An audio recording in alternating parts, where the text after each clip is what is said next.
인재를 뽑을 때 이런 질문을 했을 때 이런 대답을 하면 탈락이 된다고요. 어떤 대답일까요? 정답을 대답하는 사람은 원하지 않는다고 합니다. 세상은 지금 이런 인재를 원한다고 합니다. 세상은 스스로 세상에 질문하고 스스로 답을 찾아갈 줄 아는 인재를 찾고 있다고 합니다. 요즘 하버드나 스탠퍼드 대학에서 인재를 음악으로 키운다고 합니다.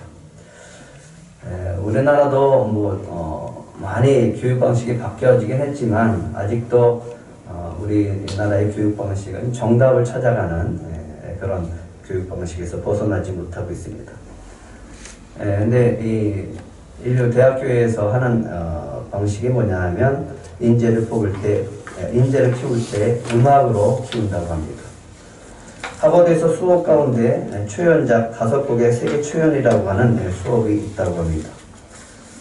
이 수업은 세상을 놀라게 하고 새로운 시대를 개척한 핸델이라든가 베토벤 같은 음악의 거장들의 명곡을 듣고 그 인물들이 살았었던 당시에 신문의 기사라든가 평론, 그다음에 일기, 회화 등을 이렇게 살펴보고 연구하는 겁니다. 그래서 그 당시의 감동을 재현해 보는 겁니다. 이렇게 음악 수업을 하는 이유는 그 사람들이, 그 거장들이 세상을 놀라게 했던 감동적인 작품들이 처음에 어떻게 사람들에게 받아들여지게 되었는가를 배우는 겁니다. 그리고 또 학생들로 하여금 직접 그 감동을 체험케 하는 거예요. 그래서 새로운 개념들을 받아들일 수 있는 통찰력을 키워가는 겁니다. 스탠퍼드 대학에서는 예술의 몰입이라는 수업 시간이 있다고 합니다. 음악을 통해서 또 그때 당시에 사회 문제를 세상에 어떻게 호소하고 또 대중들을 어떻게 움직여 갔는가를 이렇게 배우게 되어지는 겁니다. 그래서 직접 연주도 해보고 또 참관도 해보고 예술이라고 하는 것이 세상에 어떻게 공헌하고 있는가를 배우는 겁니다. 세상은 지금 스스로를 세상에 대해서 질문하고 또 스스로 답을 찾아가는 인재를 키우고 있다고 합니다. 이제는 더 이상 어떤 기술적인 전문가가 아니라 세상의 인류의 지평을 열어가고 또 확장시켜 나가고 새 시대의 혁신을 일으키는 그런 인재를 원하고 있다고 합니다.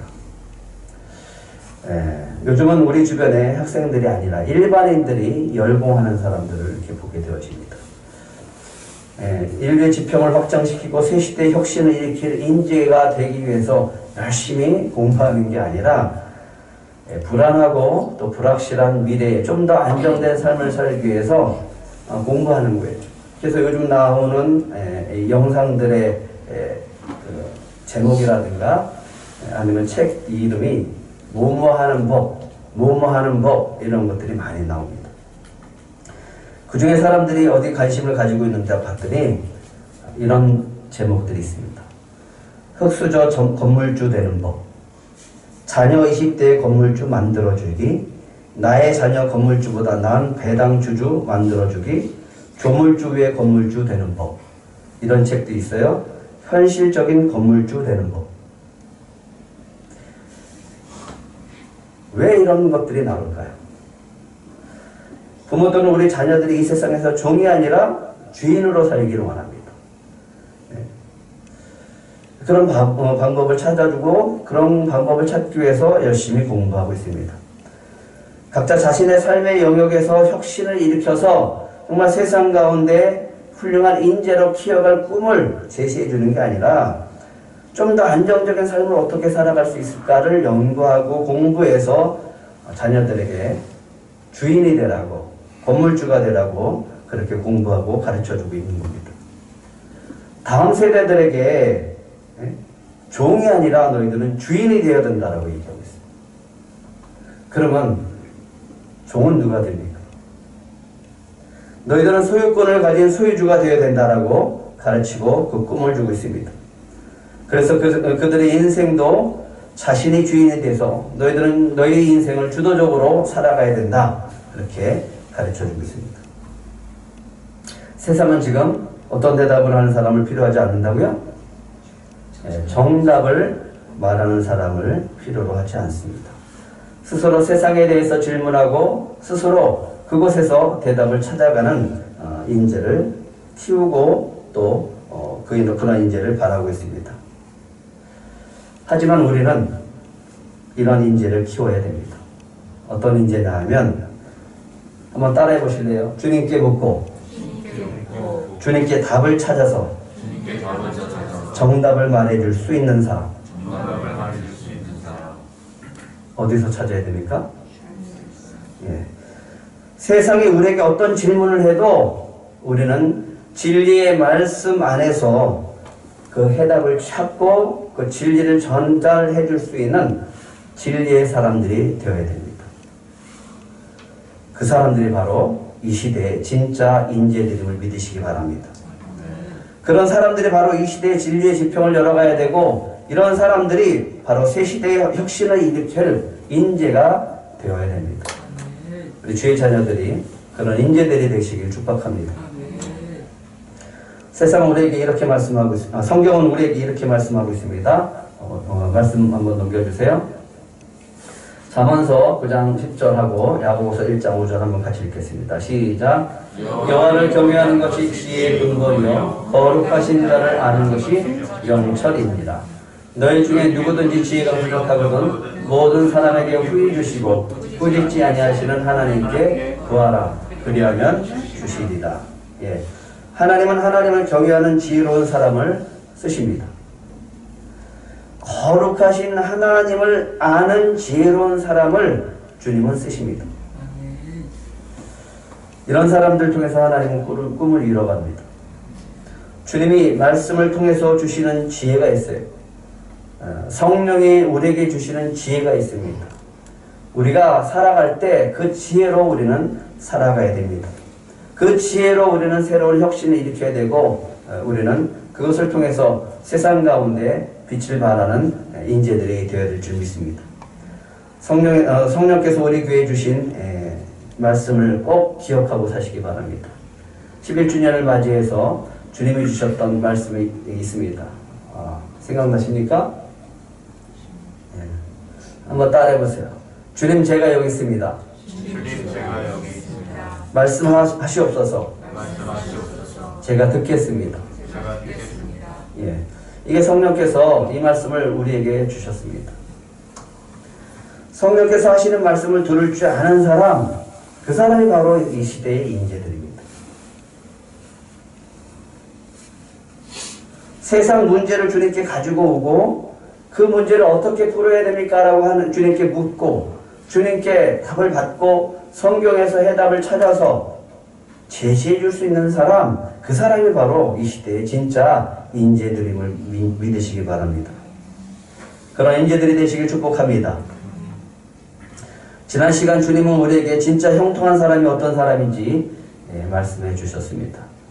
하나님께서 요셉에게 꿈을 주셨어요. 그 꿈을 주셨기 때문에 요셉은 잘 될 수밖에 없다라고 말씀을 드렸습니다. 왜? 하나님께서 요셉을 통해서 꿈을 이루셔야 하기 때문에 그렇습니다. 그래서 요셉은 잘 될 수밖에 없어요. 그래서 요셉은 형통할 수밖에 없었습니다. 그 꿈을 이루기 위해서 하나님은 요셉을 먼저 애국으로 보내셨습니다. 요셉이 보디발 집에 노예로 팔려갔을 때 하나님은 요셉과 함께 하셨어요. 그리고 그를 형통케 하셨습니다. 그리고 그가 하는 모든 일에 축복을 주셨고 보디발 집에 축복을 주셨습니다. 그래서 진짜 잘 되는 사람이 어떤 사람이라고 말씀을 드렸죠? 진짜 잘 되는 사람. 하나님의 꿈을 가지고 하나님의 꿈을 가지고 하나님이 보내신 곳에 있는 사람, 그 길을 가는 사람이라고 하는 거예요. 주님이 보내주신 곳에서 주님이 맡겨주신 일을, 그 사명을 잘 감당하는 사람, 이 사람이 진짜 잘 되는 사람이에요. 아니, 잘 될 수밖에 없는 사람이에요. 왜? 하나님이 일하시니까. 하나님이 그 사람을 쓰시니까. 주님은 이런 사람들을 형통케 하십니다. 그래서 하는 일을 축복을 주시고 그 축복을 흘려보내게 하십니다. 진짜 잘 되는 사람, 나만 축복받는 게 아니라 내가 축복의 통로가 되는 거예요. 나를 통해서 내 주변 사람들이 축복을 받고 내가 있는 곳에 하나님의 나라가 되어지고 내가 소속된 학교, 내가 소속된 직장, 그 교회가 또 가정이 잘 되는 겁니다. 하나님은 요셉을 통해서 이루실 꿈이 있었습니다. 하나님께서 요셉을 통해서 이루실 꿈이 있었어요. 그 꿈은 하나님께서 아브라함과 이삭과 야곱에게 약속한 언약을 이루십니다. 그 꿈은 야곱의 자손을 통해서 앞으로 큰 민족을 이뤄가시는 꿈이었습니다. 그래서 하나님은 요셉을 먼저 애국으로 보내셨습니다. 요셉이 나중에 형들 앞에서 이런 고백을 했다라고 말씀을 드렸습니다. 창세기 45장 7절, 8절 한번 같이 읽겠습니다. 시작. 하나님이 큰 구원으로 당신들의 생명을 보존하고 당신들의 후손을 세상에 두시려고 나를 당신들보다 먼저 보내셨나니 그런즉 나를 이리로 보낸 이는 당신들이 아니요 하나님이시라. 하나님이 나를 바로에게 아버지로 삼으시고 그 온 집의 주로 삼으시며 애굽 온 땅의 통치자로 삼으셨나이다. 하나님께서 요셉을 애굽으로 먼저 보내신 것은 장차 이 땅에 큰 기근이 듭니다. 모든 사람이 그 기근에 시달리게 되어집니다. 그때 요셉을 통해서 야곱의 가족들을 애굽으로 인도하게 합니다. 그래서 애굽의 가족을 구원하게 하고 그 가족들을 생명을 보존하기 위해서 요셉이 먼저 애굽으로 온 겁니다.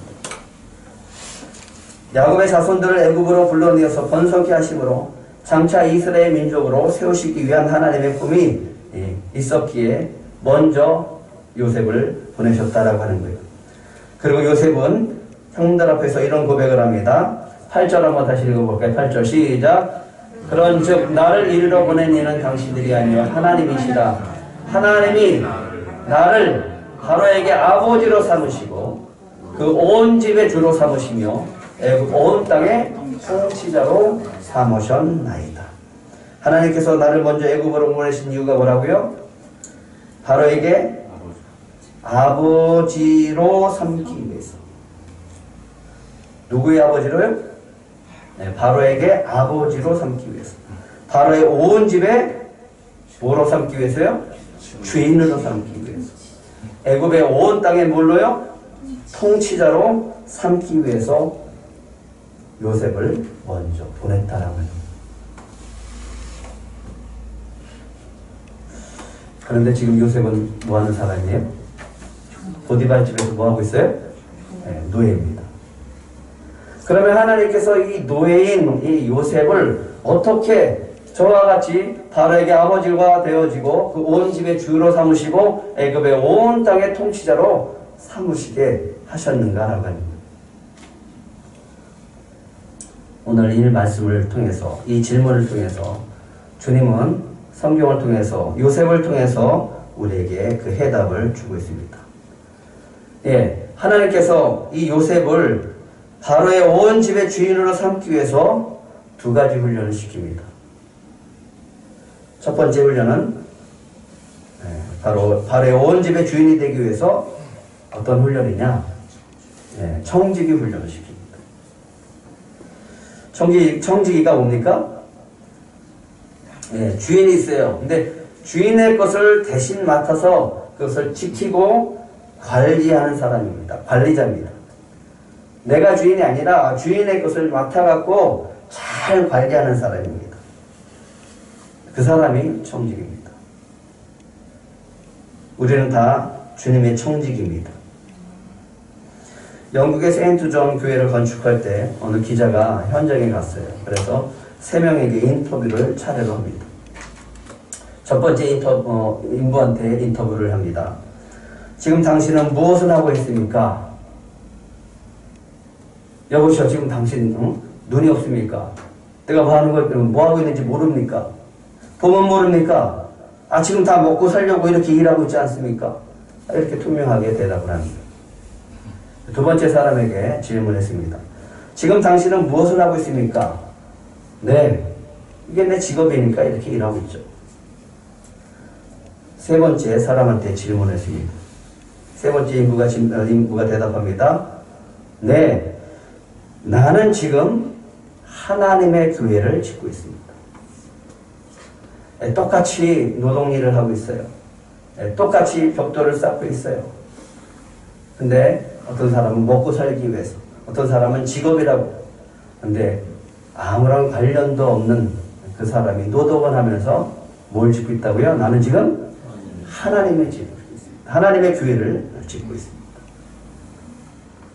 인부들이 똑같이 건축 일을 하고 있습니다. 그런데 왜 서로 다른 대답을 할까요? 자기가 일하고 있는 목적이 어디 있는가에 따라 달려요. 내가 돈을 위해서 일하는가? 그냥 내가 일을 위해서만 일하는가? 나에게 주어진 사명을 위해서 일하는가? 거기에 다릅니다. 사진 한번 보여주실래요? 여러 번 보여줬던 사진이기도 합니다. 여러분이 이 사진을 보면서 어떤 생각을 하십니까? 도로에 포장을 하고 라인을 그리죠? 근데 나무가 이렇게 쓰러져 있어요. 그러면 어떻게 그려야 되나요? 어떻게 일을 해야 되나요? 나무를 치우고 라인을 똑바로 그려야죠. 이 사람은 어떻게 생각했을까요? 도로에 쓰러진 저 나무를 치우는 것은 내 일이 아니야. 그러니까 그걸 피해서 이렇게 그립니다.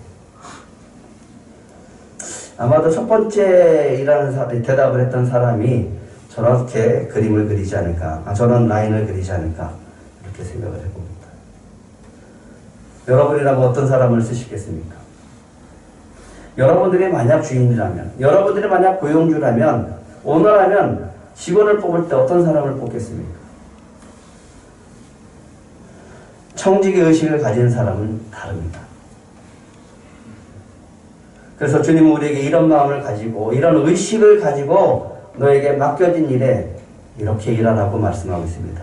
골로새서 3장 22절 23절입니다. 같이 읽겠습니다. 시작. 종들아, 모든 일에 육신의 상전들에게 순종하되 사람을 기쁘게 하는 자와 같이 눈가림만 하지 말고 오직 주를 두려워하여 성실한 마음으로 하라. 무슨 일을 하든지 마음을 다하여 주께 하듯 하고 사람에게 하듯 하지 말라. 일을 그저 돈 벌기 위해서 하지 말라고 하는 거예요. 먹고 살기 위해서 하는 사람은 다르다라고 하는 거예요. 하지만 진짜 달라야 되는 거는 내가 하고 있는 일이 아무리 하찮더라도 하나님이 나에게 맡겨주셨다라고 하는 이 소명의식이 있어야 돼요. 청지기의식이 있어야 됩니다. 그래서 내 마음속에 무엇을 하든지 또 누구를 만나서 무슨 일을 하든지 주께 하듯 하는 거예요. 오직 주를 두려워하여 어떤 마음을 가지고 일을 하라? 성실한 마음으로 하라. 그냥 눈 가리고 아무 하지 말고 정말 성실껏 하라. 무슨 일을 하든지 마음을 다하여 주께 하듯 하고 사람에게 하듯 하지 말라라고 합니다. 이런 사람이 이 세상의 인재들입니다. 어떤 큰 영향력을 끼치고 어떤 큰 업적을 키우는 것보다 각자의 삶 속에서 주님의 말씀을 실천하면서 청지기의식을 가지고 소명의식을 가지고 일하는 사람, 이 사람들이 진짜 인재들입니다. 하나님의 나라의 인재는 주님께서 자신에게 맡겨진 일이기 때문에 아무리 하찮은 일일지라도 최선을 다하는 거예요. 성실히 일하는 거예요. 그런 사람이 주님에게 이런 칭찬을 받습니다. 잘하였도다 착하고 충성된 종아, 내가 적은 일에 충성하였음에 내가 많은 것을 내게 맡기리니 내 주인의 즐거움에 참여할지어다. 적은 일에 충성했으면 주님이 어떤 일을 맡겨주십니까? 많은 것을 맡겨줍니다. 그뿐만 아니라 주님의 즐거움에 참여하게 하십니다. 직업의 소명의식을 가지고 청지기의 의식을 가지고 우리는 최선을 다해야 됩니다. 그런 사람을 통해서 주님은 주님의 꿈을 이루시고 그런 사람을 통해서 축복이 흘러가게 하실 줄 믿습니다. 여러분들이 하는 모든 일이 다 주님의 일임을 믿으시기 바랍니다. 아무리 하찮은 일이라도 그것을 죽게 하듯 하시면 하나님은 여러분들이 하시는 모든 일에 축복해 주실 줄 믿습니다. 반드시 여러분들을 통해서 축복이 흘러가고 하나님의 꿈을 이뤄가실 줄 믿습니다. 요셉은 보디발의 노예였어요. 요셉은 보디발이 맡겨진 일을 성실히 감당함으로 전적인 신뢰를 얻게 되어집니다. 그래서 보디발이 요셉의 가정총무로 세워지고 가정의 모든 일을 다 맡아서 운영하게 되어졌습니다. 보디발이 자기가 먹는 음식 외에는 모든 소유를 다 요셉에게 맡겼다라고 말씀하고 있습니다. 그만큼 요셉이 성실하게 일했고 신실한 사람이었고 맡길 만한 책임을 다하는 그런 노예였다라고 하는 거죠. 그런데 하나님께서 요셉을 바로의 온 집의 주인으로 삼기 위해서 훈련시키는 것이 또 한 가지가 있습니다. 청지기의식과 비슷합니다. 주인에게는 선이 있어요. 주인과 종이 되어질 수 있는 구분선이 있습니다. 이 훈련이요. 하나님만이 진짜 나의 주인이심을 고백하는 훈련. 내가 주인이 아니라 주님이 주인이심을 고백하는 훈련을 하게 합니다. 보디발의 아내가 보니까 요셉은 늘 묵묵히 맡겨준 일에 성실히 일하는 정말 성실한 노예였어요. 아무리 힘들어도 불평하지 않는 거예요. 그리고 주인 말에 순종하는 진짜 신실한 노예였습니다. 그런데 문제가 있어요. 어떤 문제냐면 외모가 너무 잘생겼어요. 너무 잘생겼어요. 그래서 날마다 이 보디발의 아내가 동침하자고 유혹을 하는 거예요. 우리가 잘생긴 우리 주일학교 학생들은 조심해야 돼. 요셉이 아주 단호하게 근데 거절합니다. 어떻게 거절하는가? 9절부터 12절까지 어떻게 거절하는지 한번 같이 읽어보겠습니다. 9절부터 12절 시작. 이 집에는 나보다 큰 이가 없으며 주인이 아무것도 내게 금하지 아니하였어도 금한 것은 당신뿐이니 당신은 그의 아내입니다. 그런즉 내가 어찌 그 큰 악을 행하여 하나님께 죄를 지으리까? 여인이 날마다 요셉에게 청하였으나 요셉이 듣지 아니하여 동침하지 아니할 뿐더러 함께 있지도 아니하니라. 그러할 때 요셉이 그 일을 하러 그의 집에 들어갔더니 그 집 사람들은 하나도 거기에 없었더라. 그 여인이 그의 옷을 잡고 이르되 나와 동침하자. 그러나 요셉이 자기 옷을 그 여인의 손에 벗어두고 밖으로 나가매. 요셉이 말합니다. 날마다 자기를 유혹하는 보디발의 아내에게 얘기합니다. 이 집의 노예들 가운데 나보다 높은 사람은 없습니다. 주인께서 내게 모든 권한을 주셨습니다. 내 마음대로 할 수 있는 권한을 주셨습니다. 하지만 오직 당신만은 나에게 허락하지 않았습니다. 그런데 어떻게 제가 주인의 아내와 동침할 수 있겠습니까? 네. 그런데 여기까지는 우리가 충분히 이해할 수 있어요. 근데 그 거절하는 이유가 하나가 있습니다. 뭐 때문에 거절한다고요? 내가 하나님께 범죄할 수 없습니다. 그래서 절대로 안 됩니다. 거절의 이유가 뭡니까? 하나님 앞에 내가 범죄할 수 없기 때문에 거절한다. 요셉이 그 날마다 유혹에서 벗어나려면 해야 되는 고백이 있습니다. 뭘까요? 모든 것을 나에게 허락해 줬지만 이것만은 허락하지 않았습니다 라고 하는 경계선을 긋습니다. 나는 종입니다.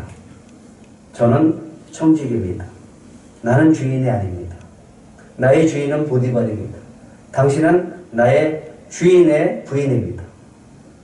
그리고 내 진정한 주인은 누구라고요? 하나님이십니다. 나의 진정한 주님이 하나님이시기 때문에 나는 범죄할 수 없습니다 라고 고백하는 거예요. 이 훈련을 하는 거예요. 이 훈련. 그런데 보디발의 아내가 계속 요셉을 유혹합니다. 한두 번 하면 그래도 이 유혹을 넘길 수 있어요. 그러니까 요셉이 거절하는 방법이 또 있었습니다. 10절입니다. 여인이 날마다 요셉에게 청하였으나 요셉이 듣지 아니하여 동침하지 아니할 뿐더러 함께 있지도 아니했다. 왜 이럴까요? 범죄하지 않으려고. 내가 미혹에 넘어가지 않으려고 듣지도 않는 거예요. 상대도 하지 않는 거예요. 그리고 같이 있으면 또 어떻게 내 자신이 어떻게 될지 모르니까 아예 차단하는 거예요. 같이 있지도 않는 거예요. 그 마음속에 뭐가 있냐? 나는 종입니다. 나는 당신의 종입니다. 이런 마음을 갖고 있는 거예요. 그리고 나의 주인은 하나님이십니다. 그 하나님 앞에 저는 절대로 범죄할 수 없습니다. 그런데 하루는 집에 아무도 없는 거예요. 결정적인 날이죠. 요셉이 일하러 집에 들어갔는데 집에 아무도 없는 거예요.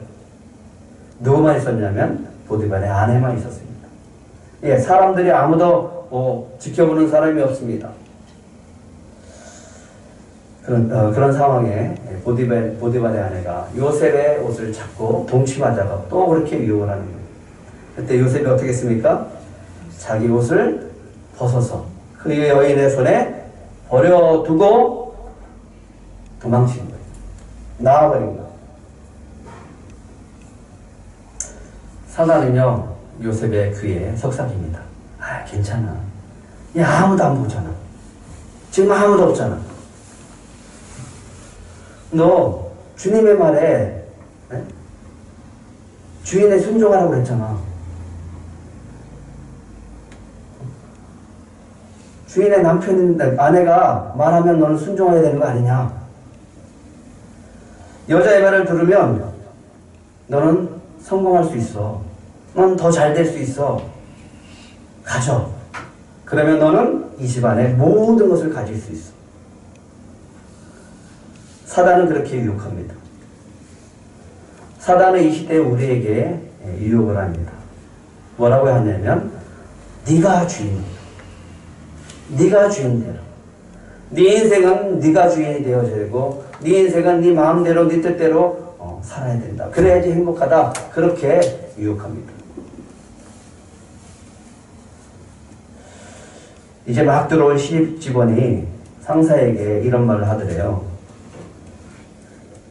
저 10분 일찍 출근했으니까 저 20분 일찍 퇴근하겠습니다.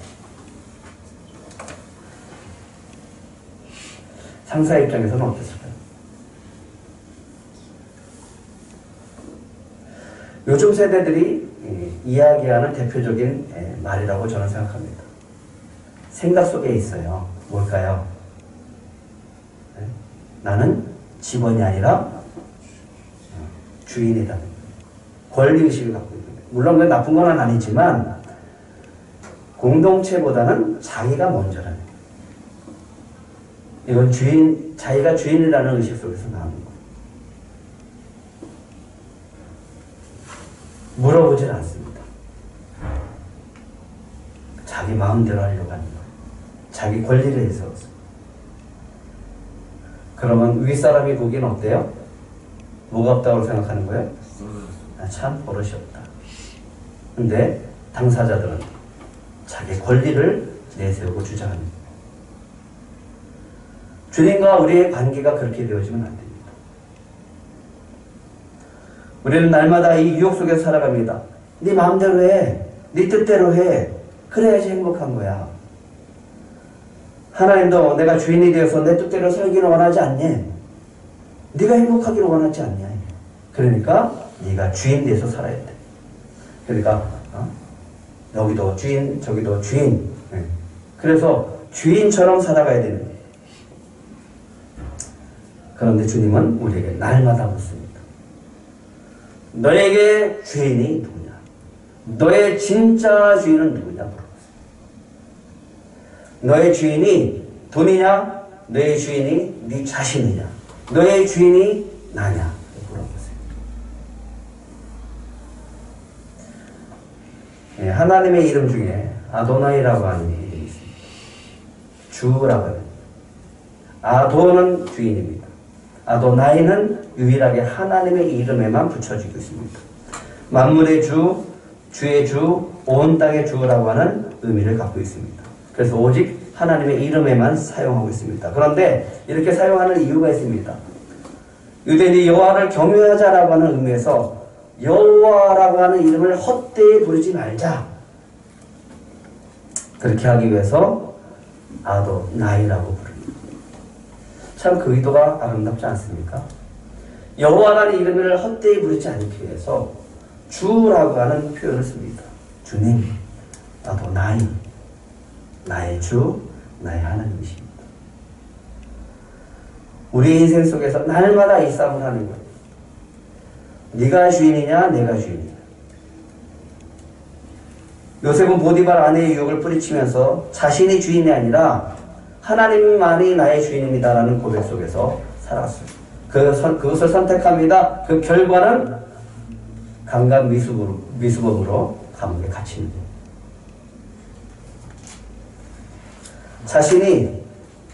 자신의 옷이 여인의 손에 있으니까 현자범으로 잡히는 거나 마찬가지죠. 그런데 하나님이 45장 8절의 고백 속에서 후에 이런 고백 속에서 이 훈련 속에서 이런 고백을 하게 합니다. 다시 한번 읽어볼까요? 시작. 그런즉 나를 이리로 보낸 이는 당신들이 아니요 하나님이시라. 하나님이 나를 바로에게 아버지로 삼으시고 그 온 집의 주로 삼으시며 애굽 온 땅의 통치자로 삼으셨나이다. 요셉은 하나님 앞에서 자신의 주인이 바로 자신이 아니라 하나님이심을 고백했습니다. 하나님은 이런 요셉을 세상 가운데 정말 식량이 없어 굶어 죽어가는 영혼들을 구원하셨고 야곱의 가족들을 다 애굽으로 불러 모아서 장차 하나님의 나라 가운데 하나님의 백성으로 그들을 큰 민족으로 세우기 위한 터전을 마련케 합니다. 온 세상에 기근이 찾아왔어요. 하나님이 주신 지혜로 그 새로운 혁신을 일으켜서 그 수많은 사람들의 생명을 구원하는 사람이 바로 요셉이었습니다. 아도나이, 그 하나님께 범죄하지 않기 위해서 그 유혹의 현장에서 도망쳤다가 감옥에 갇혔던 요셉은 이제 형들 앞에서 고백합니다. 하나님이 나로 바로에게 아버지로 삼으시고 그 온 집의 주로 삼으시며 애굽 온 땅의 통치자로 삼으셨나이다. 하나님이 요셉을 들어 쓰시는 거예요. 요셉을 주가 되어지 주인이 되게 하는 거예요. 요셉을 통치자로 세우시는 거예요. 내가 주인 되려고 하면 주님은 기뻐하지 않습니다. 하지만 주님 앞에 낮아지고 주님의 말씀을 따르면 주님이 우리를 높여주십니다. 이 시대 인류의 지평을 확장할 인재는 이 새 시대의 혁신을 일으킬 사람은 날마다 자신을 부인하고 주님이 우리의 주가 되심을 고백하는 사람임을 믿으시기 바랍니다. 그냥 입으로 주여 주여 하는 사람이 아닙니다. 내 삶을 통해서 주님이 나의 주님을 고백할 줄 아는 사람, 그래서 그 말씀을 따라서 날마다 거룩하게 살아가는 사람, 이 사람이 이 시대의 진짜 인재임을 믿으시기 바랍니다. 오늘 두 가지를 말씀드렸어요. 무슨 일을 하든지 주님께서 우리에게 맡겨주신 일이라고 믿고 청지기 사명을 가지고 청지기 의식을 가지고 살아가시기 바랍니다. 무슨 일을 하든지 내가 주인이 아니라 주님이 주인 되어주셔서 그분께 묻고 주님의 그 인도함 따라 날마다 고백하고 날마다 주의 말씀을 따라서 거룩하게 사는 그런 주의 인재들이 되시기 바랍니다. 그런 사람들을 통해서 주님은 새로운 혁신을 일으켜 주실 줄 믿습니다. 그런 인재들을 세우시고 또 우리 들꽃 가족들을 그런 인재로 세우실 줄 믿습니다.